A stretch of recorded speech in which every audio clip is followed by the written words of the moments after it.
안녕하세요, 여러분. 지금부터 2026년 제2회 고졸검정고시 한국사 강의를 하겠습니다. 자, 한국사는 이제 우리가 이제 뭐 5천 년 역사라고 하는데, 그걸 갖다 이제 그 1시간 안에 끝내는 것입니다. 그래서 이건 이제 여러분들이 한국사 공부하실 때는 특히 유념하셔야 될 게 그 시대별로 좀 나눠서 하시는 게 좋습니다. 잘하는 학생들은 상관이 없는데, 이게 이제 조선시대 얘기인지 고려시대 얘기인지 뭐 신라시대 얘기인지 그게 구별이 안 되는 학생들이 꽤 있거든요. 그러니까 공부할 때 시대별로 좀 나눠서 하시는 게 좀 좋습니다. 자, 보겠습니다. 구석기 시대. 구석기 시대 대표적인 유물은 이제 뗀석기입니다. 뗀석기. 그래서 이렇게 떨어져 나온 대로 쓴다고 해서 이걸 뗀석기라고 그래요. 그래서 주먹에다 쥐고 다양한 용도로 쓰인 거죠.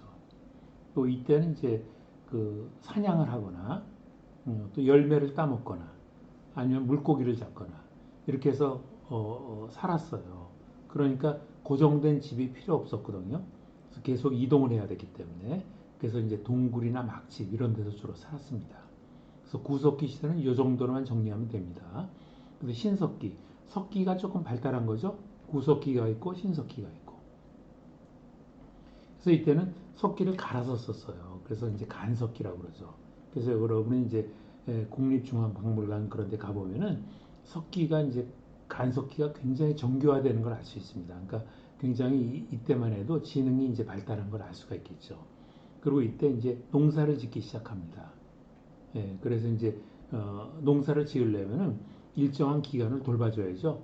그 농경지 근처에 이제 집을 지었습니다. 그래서 이제 집이 이렇게 이제 땅을 이렇게 파가지고 어, 지붕을 이렇게 덮고 양쪽에는 이렇게 또랑을 파가지고 이제 그 물이 집 쪽으로 흘러 들어오는 걸 막았습니다. 그래서 이렇게 땅을 조금 파서 만든 걸 움이라고 그래요. 그래서 그 움집.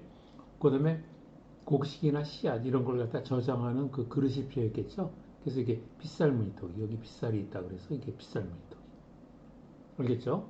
그다음에 이제 가락바퀴는 그 직조 생활, 의복이나 어떤 직조 이런 생활의 증거다. 그래서 지금도 이제 저기 동남아시아나 아마존 이런데 이제 원시 그 부족들 살아가는 모습을 보면은 이런 비슷한 걸 사용하고 있다는 거죠. 그래서 이거는 가락지, 반지죠. 그다음에 바퀴, 수레바퀴나 뭐 자동차 바퀴처럼 생겼다 그래서 그걸 가락바퀴라고 합니다. 그래서 이거는 이제 이렇게 해가지고 뭘 짜거나 할 때 이런 식으로 한다는 거예요. 그래서 이걸 갖다 직조생활, 의복생활의 증거다. 알겠죠? 예. 그 다음에 이제 청동기 시대입니다. 청동기 시대. 청동기 시대 대표적인 유물은 이제 고인돌이죠. 그래서 이거는 지배계층의 무덤입니다. 그래서 이건 계급사회 증거다. 계급이 이때 발생했다 이미. 근데 반달돌칼은 이게 이제 전쟁용 무기가 아니라 추수용 도구입니다. 추수. 이삭을 딸 때. 그래서 여기 보통 끈이 메어져 있던 걸로 이렇게 추정을 하는 거죠. 끈이 실제로 발견되는 건 아니고 이제 그 끈은 이제 대부분이 이제 삭아서 없어지는 이제 없는 경우죠. 그래서 이거는 추수용 도구라는 거. 근데 이때 우리나라 최초의 국가인 고조선이 기록에 나옵니다. 등장하는데 8개의 법으로 나라가 다스려졌다고 해서 이게 팔조법. 그다음에 단군 왕검이 다스렸는데 단군이 제단 위에 우두머리라는 뜻이에요. 단이 제단이라는 뜻이거든요. 근데 왕검은 이 칼로서 군사력을 가진 사람이에요. 우두머리. 그래서 한 사람이 제사와 정치를 갖다 다 했다. 그래서 그걸 제정일치라고 해요. 알겠죠? 그다음에 이제 이 고조선에 관한 설화는 어디에 나오냐 하면은 삼국유사 이련 스님이 쓴 삼국유사라는 책에 전해집니다. 근데 고조선의 대표적인 유물은 비파용 동검. 그래서 중국의 악기인 비파 모양처럼 생겼다 그래서 이렇게 그걸 비파용 동검이라고 합니다. 그래서 고조선의 대표적인 유물이 비파용 동검이라는 거. 알겠죠? 그다음에 이제 철기 시대입니다. 철기 시대. 철기 시대 때는 이제 제철 행사가 굉장히 중요한 그 국가적인 행사였어요. 그래서 이거는 제철 행사가 나라별로 부여는 영고, 고구려는 동맹, 동해는 무천, 삼하는 5월제, 10월제. 그래서 3, 5, 10 이런 식으로 암기를 하셔야 됩니다. 그래서 부엉이, 고동, 소라 고동이죠. 동무, 그다음에 숫자 3, 50 이런 식으로. 그래서 철기 시대가 되면은 이제 한반도에 이렇게 여러 나라가 있었는데 그게 이제 맨 위에 부여가 있었고 부여, 그다음에 고구려, 그다음에 뭐 옥저, 뭐 동해, 그다음에 여기 만진한 변환에서 이게 사만이 있었다. 이 철기 시대 때 한반도와 그 만주 쪽의 모습입니다. 알겠죠? 그래서 이게 제철 행사가 왜 중요하냐면은 여러 가지 설명이 나오면서 그 중에 이제 영고라는 말이 나오면은 위 그 아래 설명은 어느 나라에 관한 설명이냐 그러면은 이게 부여를 그때 고르라는 얘기예요. 그래서 부영, 부엉이, 고동, 고구려 동맹, 동무, 친구 동무죠. 동해무천, 3, 50. 사마는 이제 지금으로 말하면 이제 충청, 뭐 저기 경기도 뭐 저기 충청도, 전라도, 경상도 이쪽을 얘기하는데 그 지금으로 말하면 이제 곡창지대였죠. 곡창지대인데 그 거기에 이제 농사가 굉장히 중요했기 때문에 씨 뿌릴 때 한번 제사를 지내고 그다음에 추수할 때 한번 제사를 지냈다는 거예요. 그래서 3만, 3, 50 이런 식으로 노동력을 굉장히 중시했다. 왜? 농경사회였기 때문에. 그래서 옥저는 민며느리제, 고구려는 대릴사회제. 그래서 며느리가 될 여자를 미리 데려다가 먹이면서 이제 재우면서 일을 시키는 거죠. 그리고 이제 나이가 차서 결혼할 때 되면 처갓집에 이제 그 몸값을 치르고 그리고 데리고 온 겁니다. 또 대릴사위도 뭐냐면 사위 될 사람을 데려다가 집을 짓고선 거기서 일을 시킵니다. 그래서 아이도 낳고 그래서 일정한 기간이 지나가면은 딸을 데리고 나갈 수 있게 하는 거예요. 그게 이제 대릴사위제. 사위가 살 집을 갖다 마련을 해놨다고 해서 사위서자 써서 서옥제 이렇게 하기도 했습니다.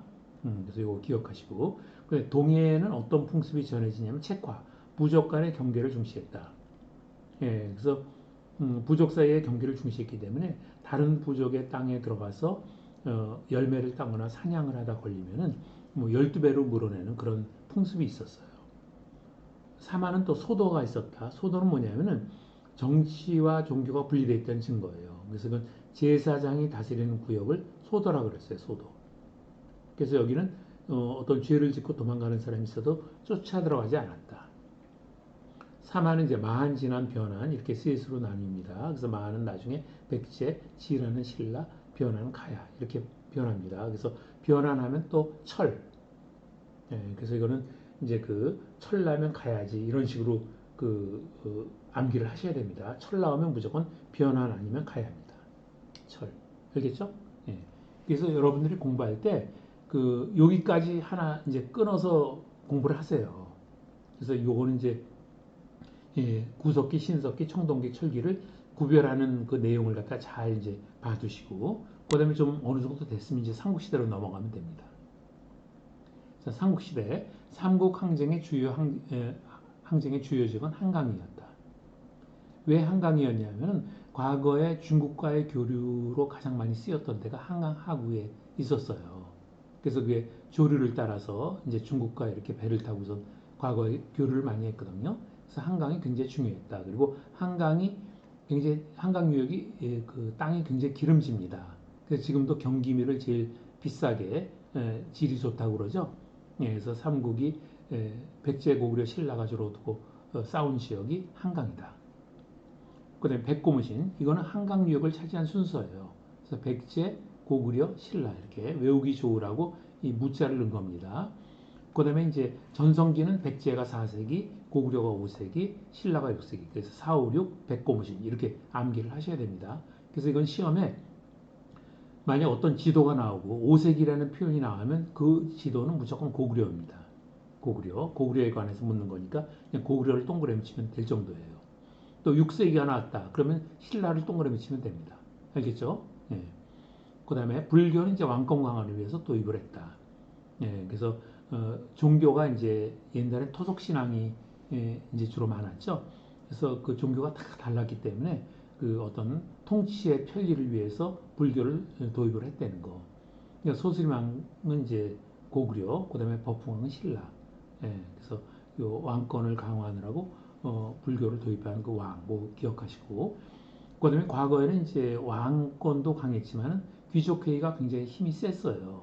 그래서 왕은 귀족 중에서 가장 힘이 센 사람이 왕이 된 거거든요.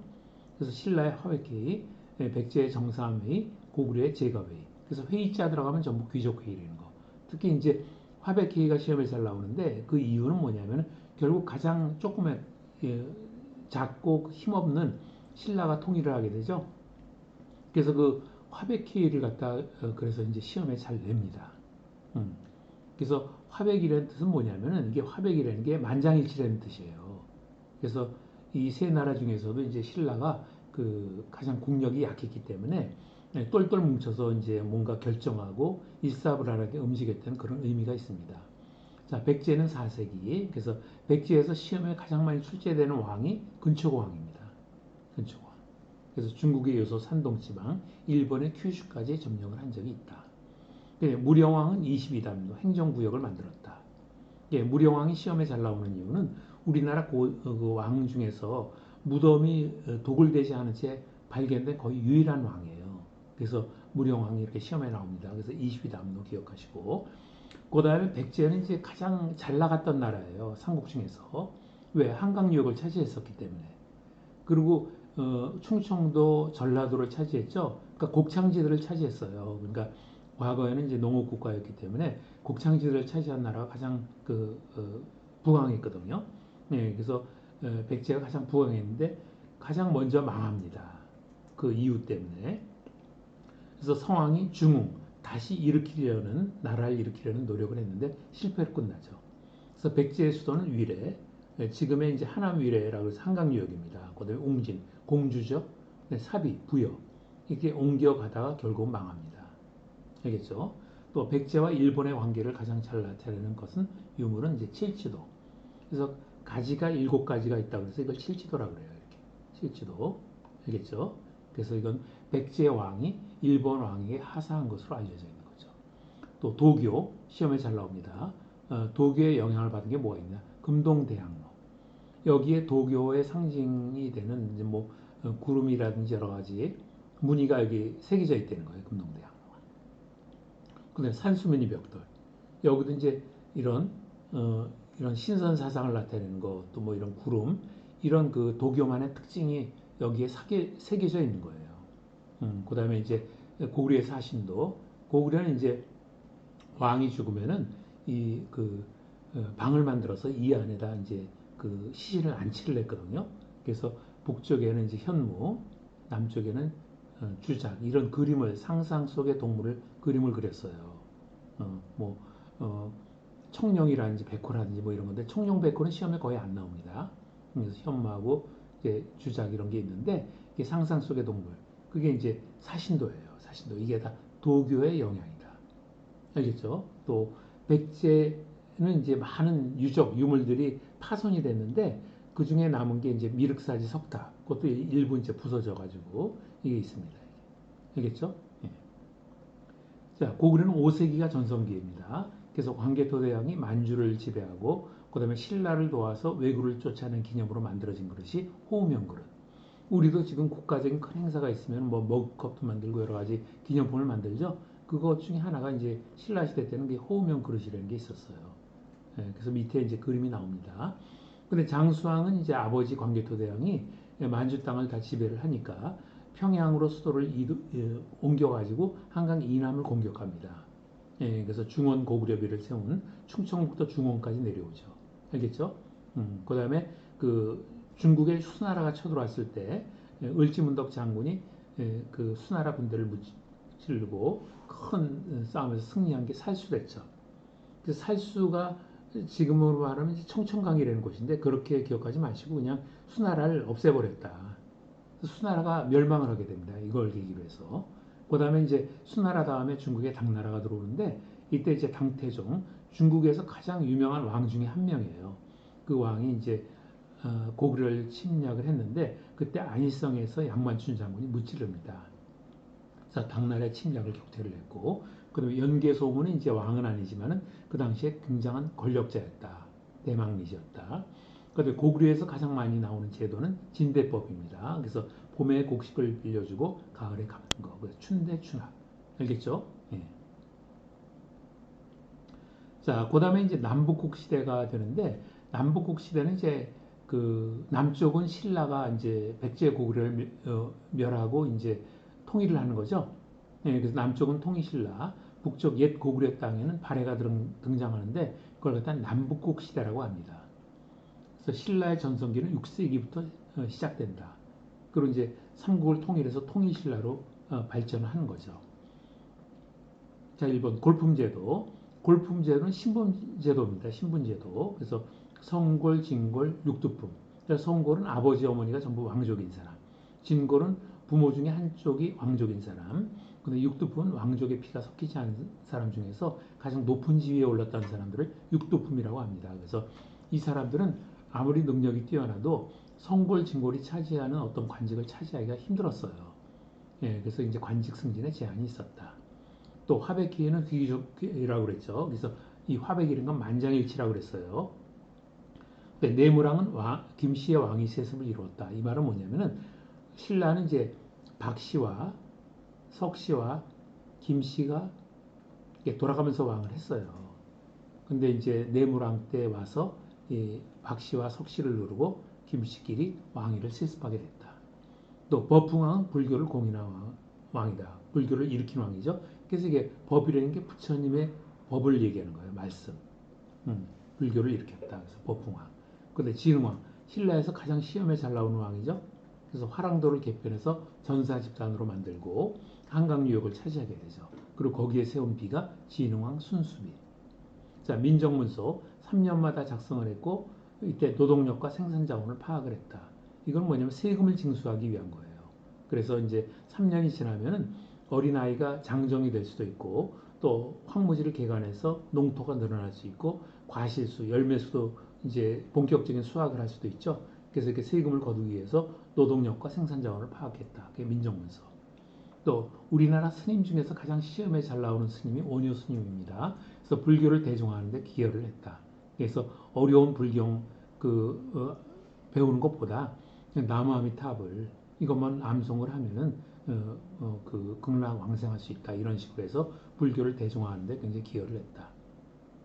장보고는 청해진, 지금의 전라남도 완도입니다. 여기다 이제 해군 부대를 세워가지고 해적을 소탕하고 무역을 독점했던 사람입니다. 장보고. 그래서 우리나라 해군 부대 해군에서 보유하고 있는 함정 이름이 뭐 장보고함, 청해진함 이렇게 명명을 하죠. 그다음에 신라 행정구역은 구주오소경이었다. 이건 뭐냐면은 옛 고구려 땅의 세 개주, 백제 땅의 세 개주, 신라 땅의 세 개주 이렇게 해서 9개주로 나눠서 다스린 거예요. 그리고 한반도에서 경주가 굉장히 동남쪽으로 치우쳐 있거든요. 예, 그래서 옛날에는 교통이 발달하지 않았기 때문에 나라를 다스리는 게 불리했어요. 이제 통일하고 나서는. 그래서 5개의 작은 도시, 행정도시를 만들었다. 그게 구주오소교.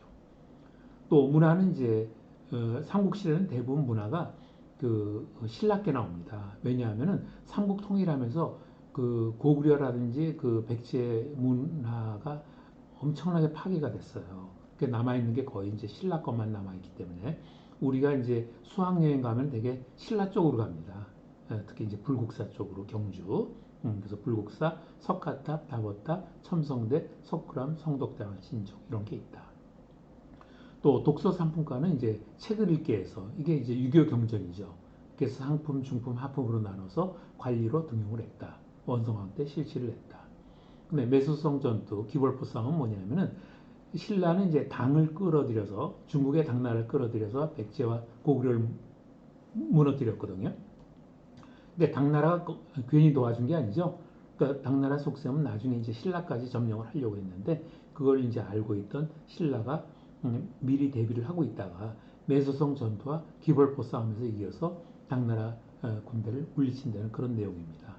근데 임신서기석은 임신년에 맹세를 한 거예요. 그리고 돌에다 새긴 거죠. 유교 경전을 열심히 학습하자. 그러니까 열심히 공부하자 이런 걸 쓴 거예요. 화랑들이. 그다음에 호우명그릇 이건 아까 이제 그 광개토 대왕 때 신라를 도와서 이제 왜구를 격퇴했다고 그랬죠. 또 석굴암 이 그림 알아두시고 그다음에 첨성대 신라 금관 이거 그림도 봐두시고 발해는 이제 대조영이 세운 나라죠. 고구려 계승의식이 있었다. 그리고 그 당시 이제 당나라가 바다 건너 동쪽에 굉장히 번성하는 나라가 있었다. 이렇게 칭송을 했던 그 발해를 칭송했던 내용이에요. 그래서 당나라에서 발해를 해동성국이라고 불렀다. 자, 그다음에 이제 그 통일신라가 멸망하고 그다음에 이제 고려가 등장하는데 고려가 등장하기 잠깐 전에 후삼국 시대가 있었어요. 그래서 신라와 후고구려, 후백제 이렇게 후삼국이 있었는데 이걸 갖다 이제 태조왕건이 이제 전부 이제 통일해서 고려를 세우는 거죠. 그래서 이때는 호족들이 날뛴 거예요. 호족이 딴 게 아니라 지방의 세력가들이에요. 그래서 후고구려 땅에서는 이제 궁예, 후백제에서는 견훤이라는 이제 강력한 호족이 등장하면서 후삼국 시대가 됐었죠. 그리고 이제 대개 나라가 망할 때는 과거에는 풍수지리설이 횡행했어요. 이게 뭐냐면은 이 땅에 덕이 쇠했다는 거야. 이제는 다 끝났다 여기는. 그러니까 새로운 왕조가 들어서야 된다. 그게 바로 풍수지리설입니다. 또 선종이라는 것은 이제 불교는 크게 교종과 선종으로 나누는데 선종은 이제 참선을 위주로 하는 거예요. 그래서 교종은 주로 지배계층이 믿었고 선종은 이제 지방 호족들이 이제 믿었는데 대개 이제 호족들은 이제 풍수지리설과 선종을 근거로 해서 이제 반란을 일으키게 되는 거죠. 또 후삼국을 통일해서 세운 사람이 이제 태조왕건입니다. 그래서 태조왕건은 개경 사람이에요. 그러니까 지금의 개성이죠. 그래서 거기를 수도로 정하고 결혼 정책, 그러니까 호족의 반란을 갖다가 막기 위해서 지방의 유력한 호족들의 딸들과 다 결혼을 했습니다. 예, 그래서 이제 그 반란을 미연에 방지하기 위해서. 그다음에 고려 시대 때 가장 번성했던 항구는 병란도. 개성이 지금 북한 쪽에 있는 거죠. 그래서 이거는 예성강이 있고 북한 땅에 있습니다. 그래서 병란도라는 항구가 굉장히 번성했다. 옛날엔 뭐 공항이 있었던 게 아니죠. 비행기가 있었던 게 아니기 때문에 교통이 발달하지 않아서 주로 항구를 많이 이용했어요. 그래서 병란도. 그다음에 고려에서 가장 시험에 잘 나오는 왕이 광종입니다.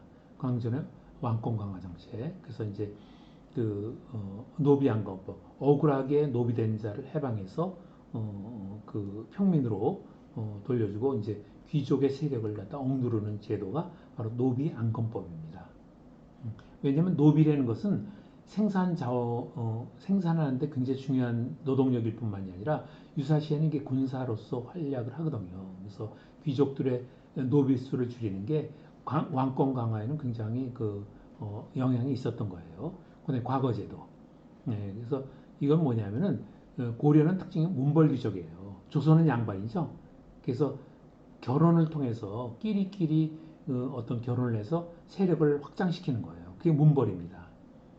예, 그래서 아버지가 일정한 직급 이상이면은 아들이 과거 시험 없이 관직에 진출할 수 있었어요. 그걸 음서라고 그러죠. 그리고 끼리끼리 서로 토지를 나눠주고. 예. 그래서 이런 걸 세력을 억누르기 위해서 광종이 왕권 강화의 정책으로 고위 공직자의 아들이 아니더라도 과거 시험을 통해서 능력을 갖추면 이제 관리로서 등용해서 이 문벌 귀족을 견제하는 역할을 했던 겁니다. 그래서 광종 잘 기억하셔야 됩니다. 뭐 토지제도는 전시과였다. 이게 뭐냐면은 옛날에 땅을 나눠준 게 전이에요. 그 다음에 이제 시라는 것은 뭐냐면 이게 뗄나무 시자거든요. 뗄나무 시자. 그래서 옛날엔 뭐 연료가 따로 있는 게 아니었기 때문에 땅과 농사를 지을 수 있는 땅과 연료를 얻을 수 있는 산 이런 걸 같이 나눠줬어요. 그래서 그걸 합쳐서 전시과라고 합니다. 전시과. 근데 고려의 최고 교육기관은 국자감. 근데 관리감찰기관. 관리는 옛날이나 지금이나 부패하기가 쉬워요. 왜? 권력을 쥐고 있기 때문에. 인허가권을 가지고 있기 때문에. 그래서 고려는 어사대, 조선은 사헌부, 대한민국은 감사원이고 묶어서 이렇게 알아두세요. 성종 때는 유교를 갖다가 이제 어떤 통치이념으로 삼았다. 최승로의 시무 28조를 받아들여서. 그래서 왜 유교냐면 유교는 이제 충효 사상이에요. 예, 그러니까 왕을 갖다 아버지처럼 섬기는 거 아니에요. 이것도 수직적인 질서. 그래서 유교가 국가의 통치이념으로 이게 받아들여졌다. 자, 삼국유사는 이련이라는 스님이 썼는데 이건 야사입니다. 이건 진짜 실제로 있었던 이야기보다는 여기에 어떤 신화적인 요소, 재미 이런 걸 더해서 약간 과장된 얘기죠. 그래서 여기에 뭐 나오는 이제 뭐 아까 고조선에 관한 그 단군 앙검 이야기라든지 농명왕 뭐 이런 게 전부 야사, 이 삼국유사에 나오는 겁니다. 그다음에 삼국사기는 정사예요. 김부식. 근데 김부식은 이제 그 저기 신라 사람이기 때문에 신라의 입장에서 역사를 쓴 거죠. 자, 인수해술은 직지하고 무구정강 대다란이 경인데 이것도 함께 알아두셔야 됩니다. 그래서 직지심체유절은 금속알차, 세계에서 가장 오래된 금속알차본이고 무구정강 대다란이 경은 세계에서 가장 오래된 목환본이에요. 이건 이제 신라 시대 때 나온 거죠. 그래서 직지, 다란이 이렇게 알아두셔야 되고, 이 사진도 좀 봐두시고, 그다음에 상감청자와 청아백자. 그러니까 청자 나오면 고구려, 백자 나오면 신라, 저기 조선, 조선. 요 청자, 백자도 잘 기억하셔야 됩니다. 그래서 고려와 이제 조선. 자, 문벌귀족사의 무슨? 그러니까 고려의 지배계층이 문벌귀족이라고 그랬죠. 그래서 문벌귀족이 너무나 세력이 커지다 보니까 나중에 그 이자겸이라는 문벌의 우두머리는 나중에 왕권까지 넘보게 돼요. 그래서 결국은 이제 이자겸의 난이 일어나서 왕을 쫓아내고 자기가 그 나라를 다스리려는 그런 이제 획책을 했고, 그래서 실패로 끝납니다. 그래서 이걸 계기로 해서 묘청의 서경춘도 운동이 또 일어나고, 근데 무신정변, 이건 뭐냐면은 그 고려가 무신을 갖다 업수히 여기는 정책을 썼어요. 왜냐면 호족의 반란 이런 걸 겪으면서 그 어떤 묵가가 없었던 유일한 시기예요. 이때가 묵가가 없었어요. 그러니까 지금으로 말하면 이제 사관학교 이런 게 없었던 거죠.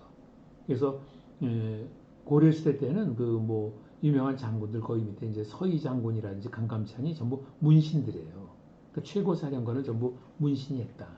그래서 무신들이 이것에 대한 불만을 갖고 무신정변 쿠데타를 일으킨 거죠. 또 이 당시에 이제 그 노비들도 신분 해방 운동을 일으킵니다. 그 대표적인 사람이 만정. 알겠죠? 그다음에 이제 그 이렇게 문신을 갖다가 이제 우대하고 무신을 갖다 천시하는 정책을 쓰다 보니까 국방력이 굉장히 약해졌어요. 그래서 그 고려 시대 때는 거여몽, 이 외적의 침입이 많았던 시대예요. 이때. 그래서 거여몽 이 순서를 기억하셔야 됩니다. 그래서 거란족이 침입했다. 그때 이제 서희가 나와서 그 싸움하지 않고 오히려 압록강 동쪽에 6개주의 땅을 갖다가 얻었다. 그래서 서희의 강동육주, 우리나라 아주 외교의 어떤 대명사로 불리워지는 사람이 서희 장군입니다. 그 다음에 이제 강감찬이 귀주에 매복해 있다가 거란족을 크게 무찔렀다고 그래서 이걸 강감찬의 귀주대첩. 알겠죠? 그래서 이제 거란족 하면 이렇게 강동육주의 기억, 강감찬 귀주에서 기억 자료로 이렇게 해서 연상해서 묶어서 좀 알아두세요. 그래서 여진족은 이제 윤관이 별무반을 만들어서 특수부대죠. 그래서 토벌을 한 적이 있다. 알겠죠?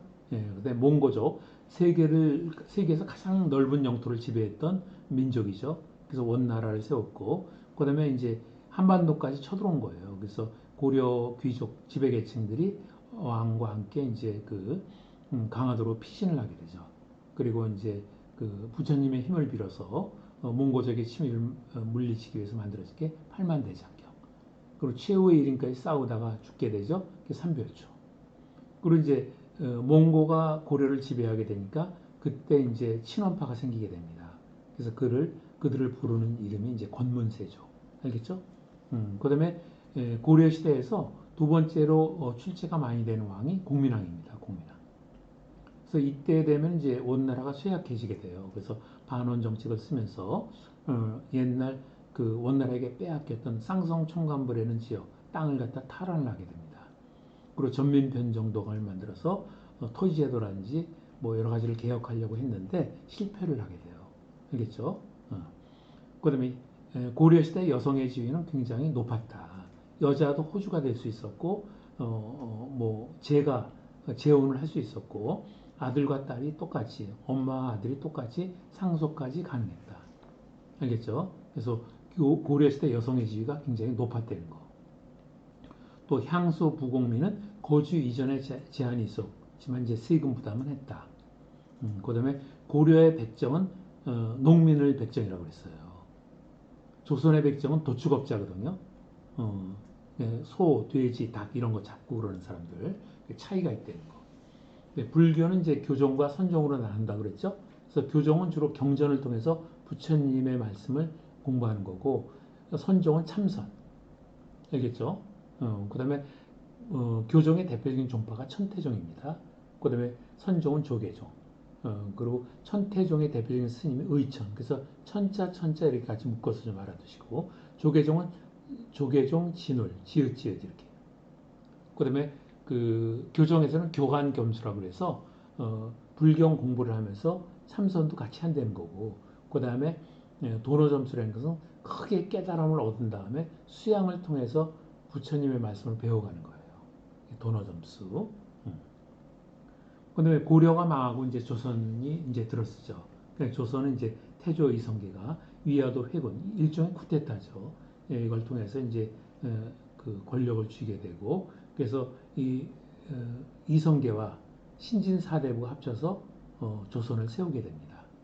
신진사대부는 이제 젊은 학자들이에요. 젊은 관료들이죠.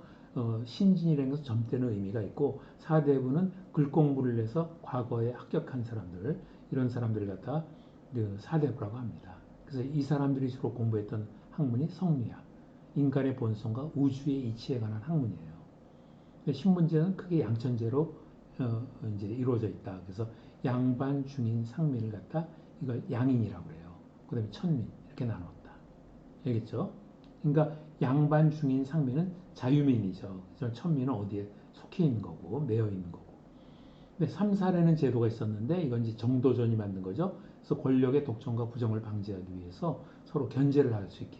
그래서 사원부는 관리를 감찰하고 사관원은 왕에게 옳은 소리를 하는 거예요. 간쟁이라고 해서. 또 홍문관은 왕도 저녁 때 되면 공부를 했거든요. 그래서 학문을 통해서 왕을 간접적으로 깨우치게 하는 거. 이런 게 이제 권력의 독점, 부정을 방지하기 위한 제도였다. 3사, 사원부, 사관원, 홍문관. 그다음에 태종은 이제 호패법, 주민등록증이죠. 이걸 만들었고, 그다음에 육조직계제를 했다. 그래서 육조직계제라는 건 뭐냐면 육조직계제는 이제 태종하고 세조 때 이걸 했는데 이 태종과 세조의 특징이 굉장히 많은 사람을 죽이고 왕이 됐죠. 그리고 해서 이 사람들은 이 태종과 세조의 특징은 뭐냐면 그 왕이 있으면은 밑에 삼정승이 있습니다. 영의정, 그다음에 좌의정, 우의정, 그다음에 밑에 이호 예병 형공, 육조가 있어요. 이게 행정부죠. 그런데 그 다른 왕 때는 이 삼정승이 밑에 육조에서 올라오는 걸 갖다 추려가지고 왕에게 가려서 보고를 했어요. 근데 이제 태종과 세조는 이호 예병 현공에서 바로 왕에게 직접 보고를 할 수 있게 이렇게 한 거죠. 이게 육조직계제예요. 그러니까 왕권을 강화한다는 통제력을 강화한다는 그런 의미가 있죠. 그러니까 카리스마 있는 왕들의 특징이에요, 이게. 그래서 태종 육조직계제 기억하고 세종은 집현전, 뭐 혼민정 너무나 잘하는 거죠. 그다음에 치국이 세계 최초의 강우량을 측정하는 도구고, 그다음에 이제 대마도를 정벌하고 사군육진. 그러니까 압록강, 도만강 유역에 오늘날의 한반도의 경계를 이룬 군부대를 세웠다. 사군육진. 알겠죠? 근데 성종 때 이제 나라의 기틀이 완성이 된다는 뜻이에요. 그래서 경국대전이 완성이 된다. 조선의 통치규범. 교육은 초등교육은 서당에서, 그다음에 중고등학교 교육은 중앙에서는 사부학당, 지방에서는 향교, 그다음에 대학은 성균관, 최고 교육기관이죠.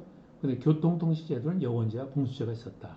그래서 역이라는 것은 말을 갈아타는 곳이에요. 원이라는 것은 옛날에 이제 말을 타다 쭉 가더라도 오래 걸리죠. 그러니까 쉬었다 가야 돼요. 그러니까 이제 숙박시설이죠. 그래서 뭐 조치원, 이태원, 사리원, 뭐 원자 들어가는 거. 그리고 역이라는 역삼동, 역천동 이런 흔적이 남아 있죠. 봉수제는 낮에는 이제 연기, 밤에는 횃불을 띄우는 거죠. 그래서 이제 그 남산까지 이르게 하는 그런 빠른 그 연락을 어떤 그 하기 위해서 하는 거고. 그다음에 여기 이제 뭐 시험에 잘 나온 건 아닌데 이제 파발이라는 걸 띄웠어요. 파발. 그래서 이거 파발마라고 하거든요.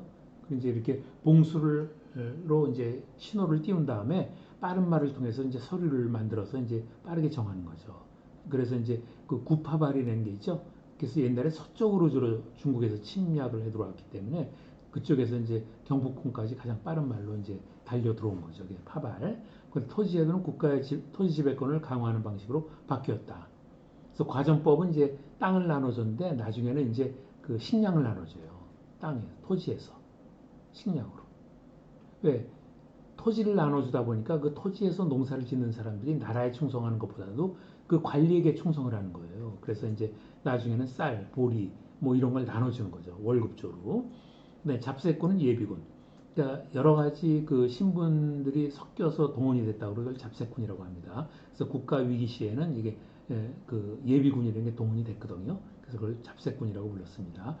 조선 전기의 가장 유명한 유물은 이제 몽유도 원도. 그래서 안평대군이 꿈에 본 꿈에서 겪은 그런 경험을 갖다 이제 안견에게 그리게 한 거죠. 예, 그래서 그걸 갖다 이제 안견이 그린 건데 그게 지금 일본 땅에 있습니다. 몽유도 원도. 예, 그다음 화폐는 상평통보. 알겠죠? 이 그림 잘 기억하시고. 그다음에 서원이라는 게 있는데 이거는 이제 그 조선 건국을 반대했던 살인파들이 있어요. 그러니까 살인파들이 지방으로 내려가서 그 세운 건데 선현봉사, 훌륭한 조상에게 제사를 지내거나 또 평시에는 그 지역의 양반 자제를 교육하고 근데 나중에 부정적으로 이제 붕당, 당파를 형성해서 당파 싸움의 어떤 원인이 되는 그런 일이 됩니다. 그다음에 살인, 사화, 살인이 피해를 받았다 그래서 이제 이걸 사화라고 그래요. 또 붕당 정치, 그다음에 지방으로 낙향을 해서 이제 향촌자치규약을 만들었죠. 그래서 복유라고 그걸 줄여서 향약이라고 합니다. 또 퇴계 이황은 일본 성리학의 아버지 원조라고 그러죠. 그래서 일본에서는 퇴계 이황을 거의 신처럼 모십니다. 그다음에 기묘사화 4대 사화가 있는데 시험에 기묘사화밖에 안 나와요. 살인이 피해 본 거. 그래서 그때 희생당한 사람이 곧 조광조. 조광조가 시행했다가 실패한 게 혈량과. 알겠죠? 빈민구제제도는 조선은 황곡이라고 그랬어요. 그러니까 봄에 곡식이 떨어졌을 때 빌려주고 가을에 갖게 하는 거. 그다음에 고려는 의창. 상평창은 물가를 조절하는 기구예요. 제2번은 일종의 적시자 회비 같은 거, 기금을 마련해서 위기 시에 그걸 갖다 이제 백성을 돕는 데 썼다는 거. 그다음에 고구려는 진대법, 한국이나 똑같죠. 춘대춘합입니다. 봄에 곡식이 떨어졌을 때 빌려 먹고 그다음에 가을에 갖게 하는 거. 자, 조선 후기. 후기라는 얘기는 망할 때가 됐다는 얘기예요. 예, 그래서 이때부터 이제 우리나라 국가 운명이 계속 이제 하락해서 뭐 6.25 전쟁 뭐 여기까지 이제 계속 아래로 떨어지는 거죠. 그래서 조선 후기는 임진왜란과 병자호란 이후 그걸 갖다 조선 후기라고 합니다. 그래서 임진년에 외놈들이 와서 난리를 쳤다고 해서 임진왜란. 병자년에 호 이게 오랑캐 호자거든요. 오랑캐들이 와서 난리를 쳤다고 해서 병자호란. 그래서 임진왜란 때 왕이 이제 선조죠. 그래서 우리나라 역사상 가장 못난 왕으로 많이 일컬어지는 왕이 선조입니다. 가장 먼저 도망가고. 그런데 이순신과 의병에 의해서 그나마 나라가 지켜진 거죠. 그리고 이때 절감을 하고 훈련 그 군사제도를 개편하는데 그게 훈련도가. 그리고 이제 동북아시아에서는 이게 굉장히 큰 사건이었어요. 임진왜란이. 그래서 중국은 왕조가 바뀌게 됩니다. 명나라에서 청나라로, 그다음에 일본도 에도 막부로. 그다음에 선주의 아들인 광해군은 이제 명청이 바뀌는 과정에서 명나라 편도 청나라 편도 들지 않는 중립외교를 합니다. 그런데 이제 이걸 갖다가 이제 그 쫓아낸 사람이 인조입니다. 그래서 인조는 그 어떤 대의 명분만 내세워서 이제 명나라를 갖다 돕고 이제 청나라를 업수하는 정책을 펴요. 그래서 청나라가 쳐들어옵니다. 그게 병자호란, 인조. 알겠죠? 그래서 삼전도에 굴욕을 당하는 거죠. 청나라 청태종 앞에서 머리를 땅에 찧으면서 머리에 이마에 피를 흘리면서 크게 3번 절을 하게 되죠. 이게 병자호란. 그다음에 비변사. 비변사는 지금으로 말하면 야전사령부예요. 그래서 비변사가 굉장히 기이하게 커졌다. 왜냐하면 계속 전쟁이 일어나니까 정상적인 국가 역할을 하기가 어려운 거예요. 그래서 이런 비변사 역할이 굉장히 커졌다. 그다음에 이런 전쟁이 일어나면은 그 신분 제도가 다 동요를 하게 돼 있어요. 그래서 전쟁 때 돈을 버는 신분 어떤 천민들, 일반 백성들이 생기고 그때 이제 돈이나 곡식을 바치고 공명첩을 받게 됩니다. 공명첩은 이제 임명장인데 거기에 이름을 쓰지 않는 거예요. 그래서 자기가 써넣어서 이제 나중에 양반 족보를 짜서 그런 어떤 신분을 세탁하는 그런 용도로 많이 쓰인 거죠. 조선통신사는 조선의 문물을 일본에 전달하기 위해서 만들어진 그런 이제 사절단입니다. 그래서 이런 외란이 끝난 다음에 일본의 간청에 의해서 이제 국교를 정상화하면서 이제 보내게 된 그런 사절단이죠. 탕평제는 이제 인재를 고르게 등용하자. 그렇죠? 그래서 우리나라가 이제 뭐 당파 싸움이 심했고 그다음에 그 이후에도 계속 이어지지만은 특정한 지역의 인재를 편파적으로 등용해서 이제 어떤 일종의 국력이 낭비되는 거죠. 그래서 이런 걸 고르게 등용하자는 게 탕평제. 근데 정조는 규장각 일종의 이게 이제 그 저기 젊은 인재를 등용해서 개혁을 하려는 그런 이제 연구하고 이제 그런 그, 그 젊은 학자들의 모임입니다. 그리고 이런 개혁 세력을 지키기 위해서 만들어진 게 이제 장영용 신의부대죠.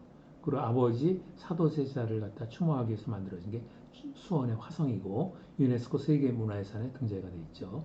그다음에 9번 요거 잘 기억해야 됩니다. 조선 후기에 이제 먹고 살기가 어려워지니까 민생 안정책을 펴게 되는데 균역보험 군포 한필 1, 4, 12 이렇게 기억하셔야 돼요.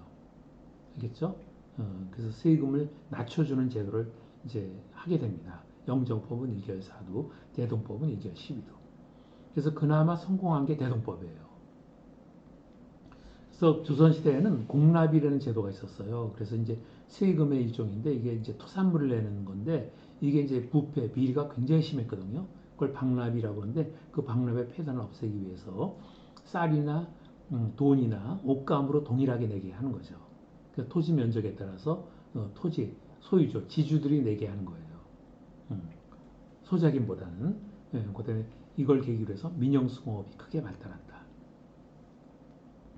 그다음에 당파 싸움이 끝나고 나니까 이제 특정 가문이 권력을 독점하는 세도 정치가 횡행을 하게 된다. 그 대표적인 게 안동김 씨.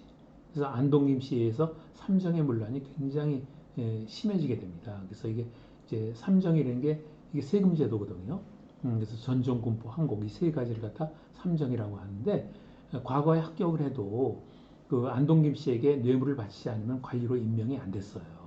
그러니까 그 관리로 임명이 된 사람은 이제 뇌물을 바치고 그리고 임시에 가서는 이제 그 뇌물로 바친 걸 뽑아내기 위해서 그 백성들을 갖다 착취하는 거죠. 그러니 뭐 전국 각지에서 농민 반란이 일어난 거예요. 그 대표적인 게 홍경로의 난, 평안도에서. 그 임술련의 농민 봉기가 일어났다. 경상도, 전라도, 충청도. 알겠죠? 그러니까 나라가 망하지 않을래야 않을 수가 없을 정도로 이렇게 부패하고 백성들의 삶은 이제 굉장히 어려워진 거죠. 그래서 이때 등장한 게 실학입니다. 왜? 우리가 왜 공부를 하죠? 내 삶에 도움을, 여러 가지 도움을 얻기 위해서 하는 건데 도대체 성리학이라는 게 도대체 국가를 그 번성하게 하는데 무슨 도움이 됐냐. 그래서 이걸 실학자들인 걸 화학이라고 그랬어요. 아무 쓸모없는 학문. 그래서 실용적인 거, 삶에 도움이 되는 거, 자주적인 거. 알겠죠? 그래서 크게 두 파로 나눕니다. 중상학파, 중농학파. 그래서 상공업이 발달하고 이제 이래서 상공업을 통해서 나라를 갖다 일으키자는 거. 그다음에 이렇게 박씨로 기억하면 됩니다. 박씨. 이 두 사람밖에 안 나옵니다. 박지원, 박제가. 그래서 양반전, 허생전, 국어 교과서에도 나오죠.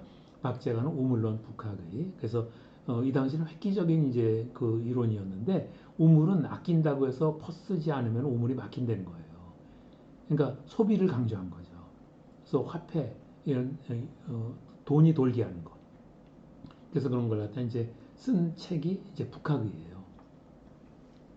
그래서 이제 청나라가 이제 그 한족이 지배한 나라가 아니거든요. 이게 이제 만주족이 여진족이 지배한 나라죠.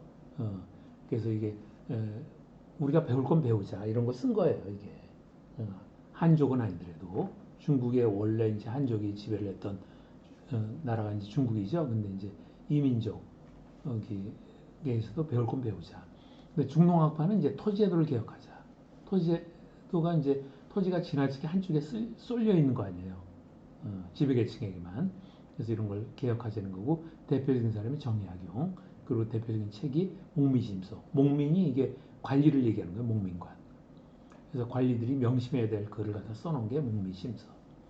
그다음에 허준의 동의보감, 이중환의 택리지, 김정호의 대동여지도, 이재마의 사상의학, 김정희 수사체, 정선의 진경산수화 이런 실학적인 어떤 그 경향을 보여주는 게 있습니다. 그래서 이거는 중국의 걸 무조건 따서 하지 말고 동의 우리나라 사람의 체질에 맞는 우리나라 땅에서 나는 그 약초를 가지고 이제 그런 걸 치료를 하는 그런 내용을 쓴 거고 이 중간에 택리지는 뭐냐면 우리가 살기 좋은 땅이 어디냐 산수지리 이건 풍수지리 옛날부터 있었던 거죠.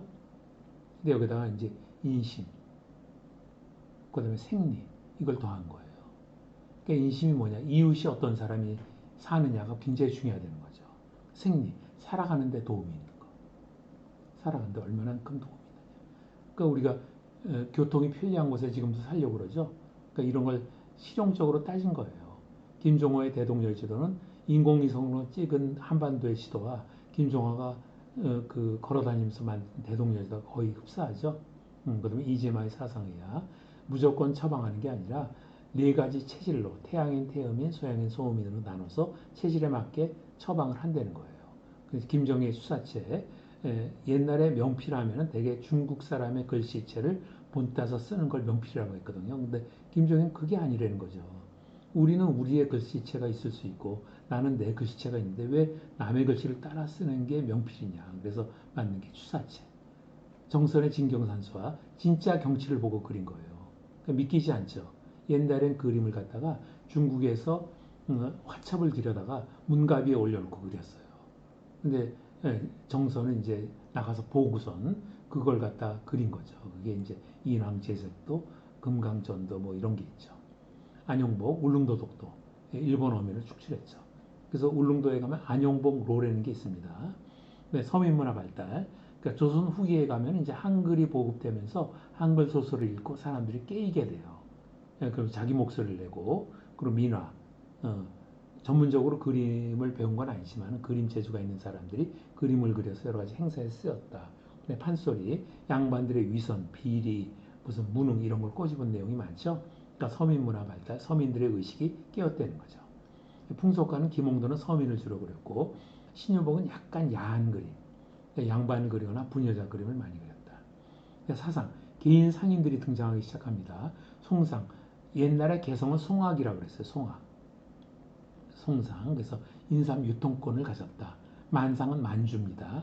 그래서 만주 압록강 끝에 이제 의주를 중심으로 해서 청나라가 무역한 사람들이고 내상은 부산의 동네 일본과 이제 가깝죠. 그래서 거기서 일본과 주로 교육을 했던 사람들이고 보부상 5일장을 돌아다녔던 사람이에요. 보침상수, 등침상수를 합친 게 보부상. 그다음 이양법 이건 뭐냐면 쌀농사를 지은 다음에 이제 목설기 어리니까 보리농사를 짓게 한 거예요. 그래서 이모작. 알겠죠? 자, 네, 조선 후기입니다. 이때부터 이제 조선이 근대적 개혁을 시작하는데 그 후기 중에서도 이제 나중에 그래서 조선 후기를 두 번으로 나눠서 지금 편성을 했거든요. 그래서 이제 보겠습니다. 대원군. 대원군 하면 쇄국 정책으로 유명하죠. 그래서 통상 수교를 거부했다. 그리고 쇄국 정책의 상징인 척화비를 세웠죠. 그리고 임진왜란 때 불타버린 경복궁은 다시 지었고 양반들에게도 군대를 가지 않을 거면 세금을 내라고 해서 호포제를 실시했습니다. 그리고 당파 싸움의 원상이었던 서원을 철폐하고 이게 대원군의 주요 역할입니다.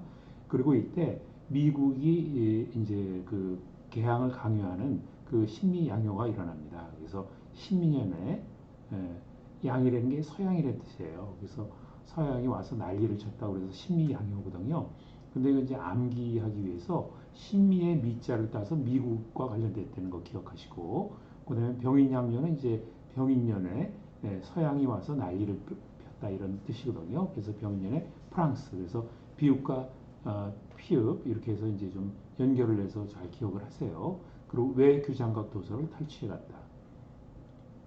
그다음에 우리가 이렇게 미국과 프랑스 함대를 물리치면서 쇄국 정책을 강화하는 사이에 일본은 미국에 의해서 억지로 개방이 됩니다.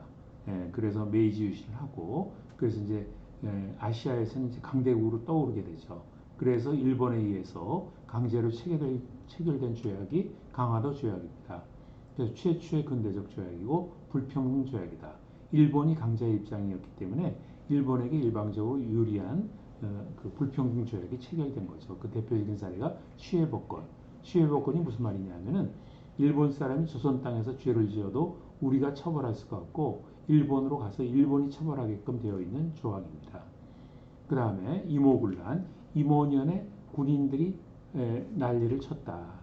그래서 이게 구식군인이 어떤 그 일종의 이제 반란을 일으킨 거죠. 그래서 신식군인인 별기군과 구식군인인 간의 어떤 차별, 여기에 불만을 품고 일어난 그 변란입니다.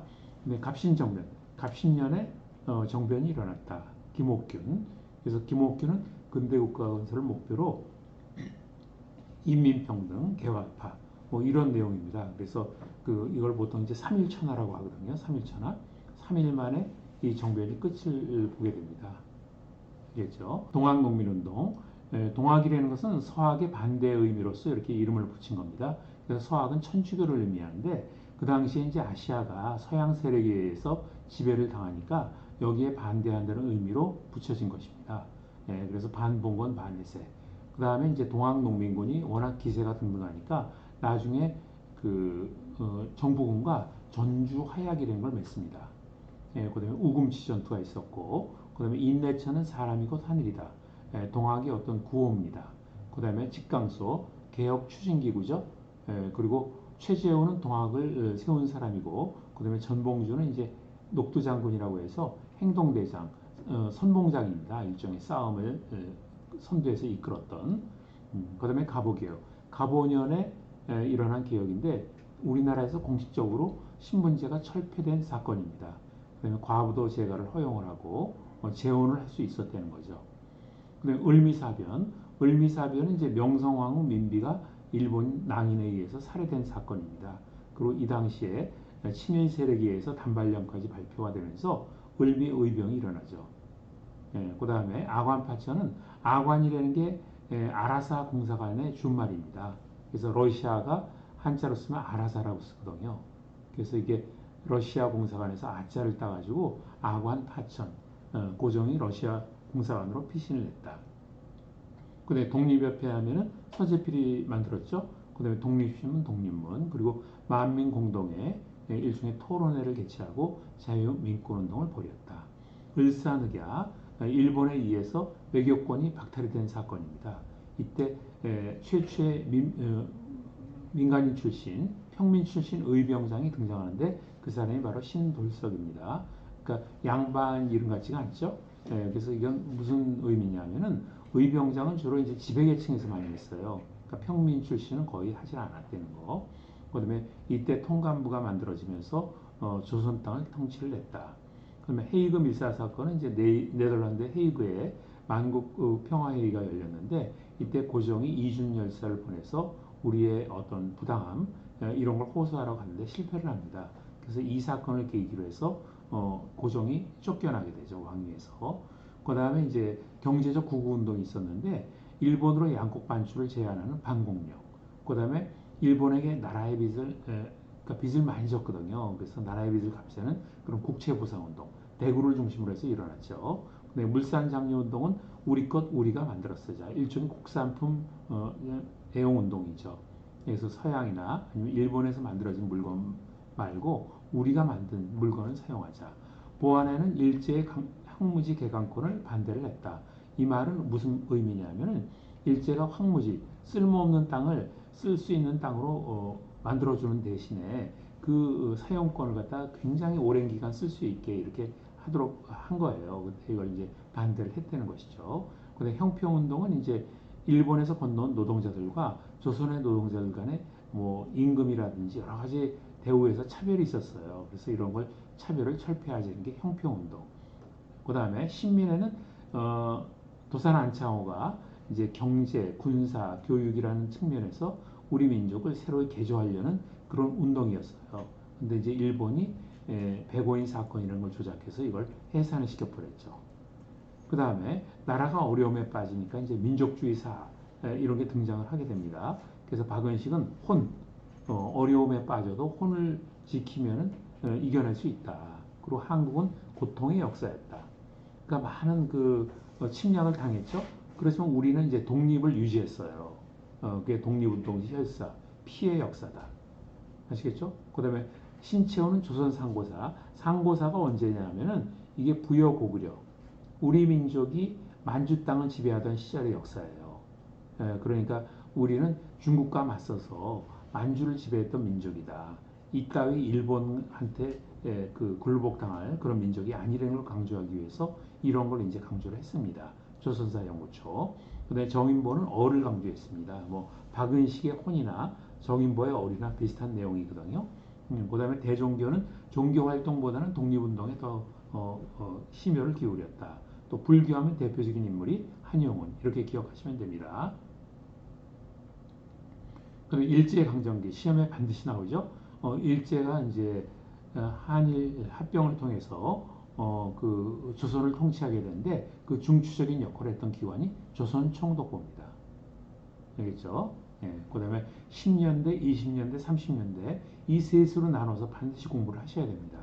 그래서 10년대는 우리나라가 이제 8월 29일 날그 일본에 의해서 합병이 되거든요.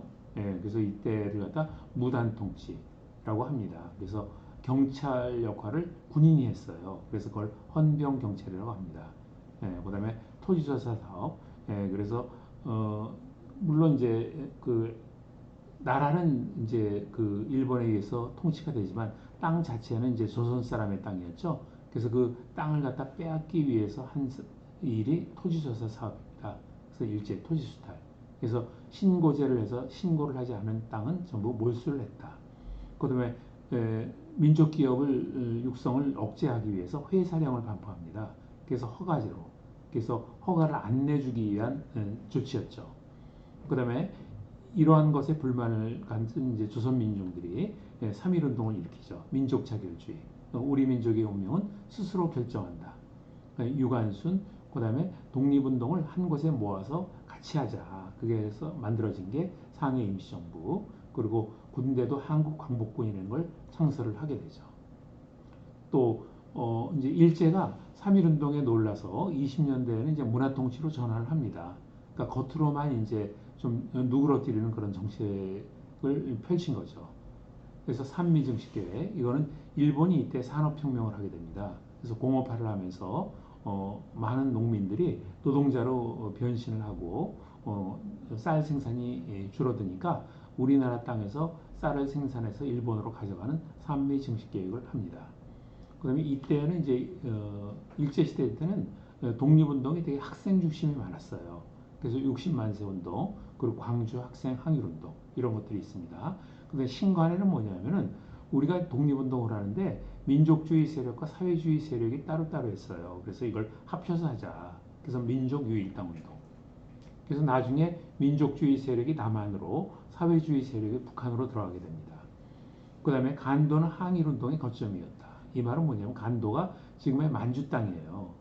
지금 조선족들이 많이 사는 그쪽이죠. 그래서 항일운동의 거점이 됐다. 왜? 여기는 원래 부여 고구려가 지배를 했던 땅이거든요. 그리고 많은 우리나라 사람들이 건너가서 살고 있었어요 이미. 그래서 항일운동의 거점이고 거기에 대표적인 게 의열단 김원봉이 폭탄을 투척한 사건이다. 그다음에 청산리 전투는 김좌진, 봉오동 전투는 홍범도에 의해서 일본군에게 큰 승리를 거둔 사건이죠. 그렇지만 이걸 보복하기 위해서 일본이 간도 참변을 일으킵니다. 그래서 일본군이 그 청산리 전투, 봉오동 전투에 대한 보복으로 많은 한인들을 학살을 했다. 안중근은 이토 히로부미를 저격했고 윤봉길은 흥고공원에서 폭탄을 투척을 했죠. 또 이때 조선말을 한글을 갖다 지키기 위해서 조선어학회는 한글 맞춤법 통일안을 제정을 하고 한글을 지키려는 노력을 했다. 방정환은 어린이날을 제정을 하고 또 경부선 경의선은 서울에서 부산까지 서울에서 의주 신의주까지죠. 그래서 이거는 일제가 중국을 침략하기 위한 어떤 수단으로서 만들어 놓은 겁니다. 이렇게 일본에서 부산을 통해서 서울을 통해서 이렇게 바로 중국 대륙으로 넘어가기 위해서. 알겠죠? 그 다음에 우리나라 최초 신문이 발간되는데 그것은 한성 순보다. 알겠죠? 예. 30년대 넘어가면 일제가 이제 대륙을 침략하고 중국 대륙을 침략하고 2차 세계대전이 일어나게 됩니다. 그래서 일제가 쓴 정책을 민족말살 통치라고 합니다. 그래서 한국 사람의 이름을 창씨 개명을 통해서 일본 사람처럼 바꿉니다. 그래서 뭐 예를 들어서 뭐 김철수다 이렇게 하면은 성만 이렇게 바꾸는 거예요. 이렇게 이런 식으로. 그래서 이것도 뭐 야마다 이런 식으로 해서 어, 그 연세가 많으신 분들 그 호적을 보면은 이런 게 고쳐진 게 보입니다. 그래서 이걸 상시개명이라고 해요. 그리고 한국의 역사와 한글 교육을 금지했다. 또 병참 기지화 정책. 병참은 이제 전쟁 물자를 조달하는 걸 병참이라고 하거든요. 그래서 전쟁 물자를 수탈하기 위해서. 또 남자는 징병, 징용, 여자는 정신대로 끌고 갔다. 또 이때 농촌 계몽 운동을 벌이는데 이걸 갖다 바로 분하로드 운동이라고 합니다. 그래서 문명을 퇴치하기 위해서. 그리고 백봉긴군은 대한민국 임시정부의 추석이었고 한인 애국단을 만들었죠. 그리고 그 사회주의 세력과 남북 협상을 하려고 그래서 이제 하나의 국가로 만들기 위해서 애를 썼고 나의 소원이라는 글을 썼습니다. 근데 삼균주의 이게 균이라는 게 균등이거든요. 그래서 개인과 민족과 국가는 하나다. 그렇죠? 우리가 이렇게 풍요로운 대한민국에 살 수 있는 것은 대한민국이란 좋은 나라에서 태어났기 때문에 가능한 거죠. 그래서 개인과 민족과 국가의 운명은 하나라는 거. 그다음에 현대로 넘어오겠습니다. 카이로 회담은 한국 독립을 약속한 최초의 국제회담이다. 그다음에 모스크바 삼상회의는 그 소련의 모스크바에서 38도선을 기준으로 해서 북한은 소련이 남한은 미국이 다스리기로 한 겁니다. 그래서 이걸 갖다 신탁 통치라고 그래요. 대신 다스려주는 거. 그래서 이것이 남북 분단의 원인이 되었다. 대한민국 정부 수립은 이로부터 3년 후에 그래서 1948년 8월 15일 날 수립이 됩니다. 알겠죠? 그 전에 총선거를 통해서 이제 국회의원을 뽑고 이렇게 되는 거죠. 반민족행위 특별조사위원회는 친일파를 처벌하기 위해서 만들어졌는데 실패로 끝난다. 농지개혁, 유상매입, 유상분배. 이 말은 뭐냐면은 우리나라 이제 조선시대까지 그 지주들이 대부분의 땅을 소유를 했거든요. 그래서 이제 남한에서는 민주주의 국가니까 지주들에게 돈을 주고 땅을 사들여서 싸게 그 소장민들에게 팔았습니다. 이게 유상매입, 유상분배. 또 6.25 전쟁이 터지죠. 1950년. 그래서 그 낙동강 이남으로 쫓겨갔다가 맥아더 장군의 인천 상륙 작전에 의해서 이제 전세가 바뀌죠. 그랬다가 다시 중공군이 참전하는 일사후 때 이때 다시 38선 부근까지 밀려나서 오늘의 어떤 남북한의 경계를 이루게 됩니다. 그 다음에 이승만 우리나라 최초의 대통령이죠. 근데 1960년 3.15 부정선거로 쫓겨나게 됩니다. 3.15 부정선거로 이제 4.19 의거가 터지게 되죠. 그래서 이제 하와이로 망명하게 되고, 네, 박정희는 60년대 우리나라 근대화의 기초를 이룬 대통령이죠. 그래서 5.16 군사정변, 군사 쿠데타입니다. 그 다음에 새마을운동, 그 다음에 경부고속도로를 만들고 베트남의 군대를 파병했죠. 경제개발 5개년 계획, 그 다음에 7.4 남북 공동성명을 통해서 자주평화 민족 대단결, 어떤 남한과 북한의 어떤 원칙을 갖다 세운 그런 대통령입니다. 그리고 장기 집권을 꾀하다가 10월 유신 이걸 일으키죠. 그러면서 부하의 총에 맞아서 그 운명을 달리하게 됩니다. 전두환은 1979년 12.12 쿠데타로 권력을 쥐게 되고 그 다음에 이제 그 광주 민주화운동이 터지게 되죠. 그래서 그건 전두환의 신군부 독재에 저항하기 위해서 전두환. 그 다음에 1989년 6월 민주항쟁으로 이제 그 대통령 직선제로 개헌이 됩니다. 국민들이 직접 뽑게 되는 거죠. 그래서 이 계기가 된 게 박종철 고문치사 사건. 노태우 대통령 때는 남북한이 유엔에 동시에 가입했다. 그런 남북 기본 합의서를 만들고 그 다음에 김영삼은 업적이 뭐냐면은 지방자치제, 그다음에 금융실명제, 그 다음에 김대중은 IMF 유해한 위기를 극복했다. 그 다음에 남북한 간에 최초의 정상회담을 했다. 그래서 김대중 대통령과 북한의 김정일 사이의 최초의 정상회담입니다. 그리고 채택한 게 6.15 공동선언. 자, 이것으로 한국사 강의를 마치겠습니다. 여러분 수고하셨습니다.